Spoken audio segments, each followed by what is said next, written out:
எல்லாருக்கும் வணக்கம். இன்றைக்கி எதை பற்றி பார்க்க போகிறோம்னு பார்த்திங்கன்னா கம்பு. சிறுதானிய உணவில் ஒரு வகையானது தான் கம்பு. கம்பு தீட்டுனதாகவே கடையிலலாம் கிடைக்கும். அதையும் வாங்கிக்கலாம், இல்லை நம்ம மாவாக கிடைக்கிறத கூட வாங்கிக்கலாம். ஆனால் மாவோட நம்ம கம்பாக வாங்கி அதை அரைச்சி வச்சோன்னா தான் நல்லா இருக்குது. ஒரு 2 டம்ளர் எடுத்துருக்கேன் நான். வாஷ் பண்ணி நல்லா ஊற வச்சுருங்க ஒரு 2 மணி நேரம். இந்த அளவுக்கு தண்ணி இருந்தால் போதும். அதில் ட்ரை ஆகிட்டா அப்போ தான் அரைக்கிறப்ப நல்லாயிருக்கும். இந்த அளவுக்கு நல்லா காய வச்சோடனே, நம்ம காயெல்லாம் வைக்க வேணாம், ஊற வச்சிட்டோம்னாலே அதிலே தானே இதுவாகிடும். மிக்சியில் போட்டு நல்லா பவுட்ரு பண்ணிக்கலாம்.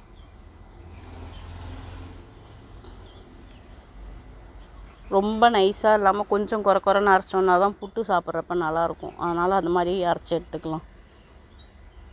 இதில் நம்ம உடம்புக்கு தேவையான அயன், கால்சியம், பாஸ்பரஸ், பொட்டாசியம்லாம் நிறைய இருக்குது.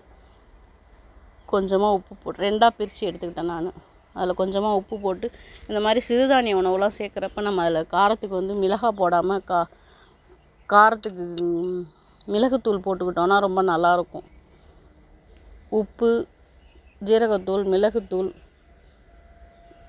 முருங்கைக்கீரையிலையும் அதிகமான அயன் இருக்குது. முருங்கைக்கீரை, கொஞ்சமாக பெருங்காயத்தூள் எல்லாம் போட்டு நைஸாக வெங்காயம் அரிஞ்சு வச்சுருக்கணும்.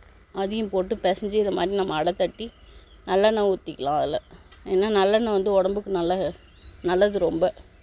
அதனால் இது மாதிரி சிறுதானிய உணவுகள்லாம் சாப்பிடக்குள்ள நல்லெண்ணெய்யோ இல்லை நெய்யோ ஊற்றி யூஸ் பண்ணக்குள்ளார நமக்கு இன்னும் பெனிஃபிட் அதிகமாக கிடைக்கும். நல்லெண்ணெய் ஊற்றி நல்லா ரோஸ்ட்டாக ஆகிடும். நல்லா மொறுமொறுன்னு இருக்கும், சாப்பிட்றதுக்கும் டேஸ்ட்டாக இருக்கும். ஒன்று சாப்பிட்டாலே போதும், வயிறு நல்லா ஃபில்லிங் ஆகிடும் நமக்கு.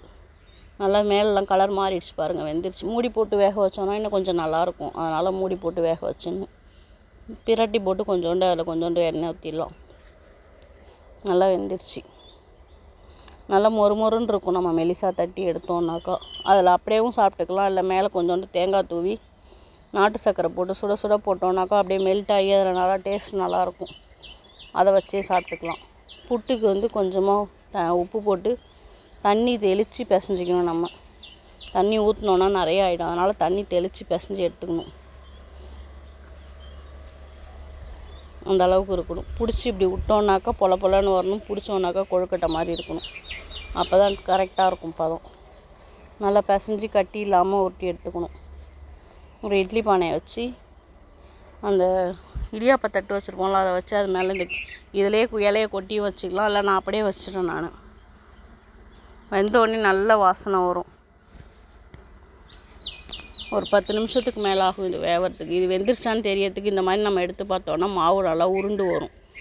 அப்போ வெந்துருச்சுன்னு அர்த்தம். நல்லா மாவை கிண்டி உடச்சி விட்டுட்டு நாட்டு சர்க்கரை, ஒரு ஸ்பூன் நெய் ஊற்றிக்கலாம். இதில் இன்னும் டேஸ்ட் நல்லாயிருக்கும். தேங்காய் எவ்வளோ வேணுமோ போட்டுக்கலாம். போட்டு நல்லா கிண்டி விட்டு பசங்களுக்கு கொடுத்திங்கன்னா சாயந்தரத்தில் ஸ்நாக்ஸாகவும் எடுத்துக்கலாம்.